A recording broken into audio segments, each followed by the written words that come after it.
Tēnā koutou, ko Liana Poutu tōku ingoa. Ai, no Pire Haeata hau, engari he tūranga anō tāku ki Taranaki, ko au te tiamana o te kotahitanga o Tiatiawa. Ka tae koe te whakamārama e pāna ki tēnei rangi? He āhua rangi rua au i tēnei rangi, nā te mea ko taku mahi he roia au. So i mua he roia i mua i te ropu whakamana i te tiriti o Waitangi. He roia hoki au mō ngā iwi e kōkiri ana i tēnei huarahi. Nā reira, i hara mai ki paremata te maha o ngā wā mō enei momo piri. Engari he rereke tēnei rā ki au. E hara tēnei rā, o ki au nei e hara tēnei rā, he rā harikoa rawa. He rā maumahara tēnei ki au i tēnei wā. Me te, kei te wero aku whakaaro anō ki ahau.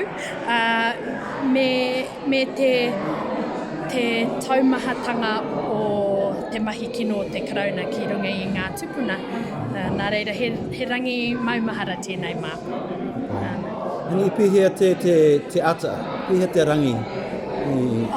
I te wā i eke mai mātou ki runga i a paremata. Ai kaha tangi au, he tangi wetoa au, engari kaha tangi au. Nā te wairu o ngā tupuna, he kawe nei e mātou ki runga i ngā pakahiwi, te wā i mahi tō mātou nei poi ki runga i a paremata. Nā reira, a tāhua rawa tēnā.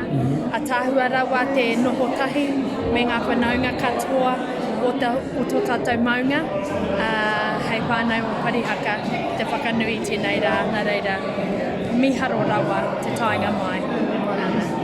Just he kōrero, hei whakakapi ko te motu hea. Ko tētahi kōrero pai i rangona e au tēnei rā, nā ruakere, ki mai ia ko tēnei te mutunga mai o te timatanga.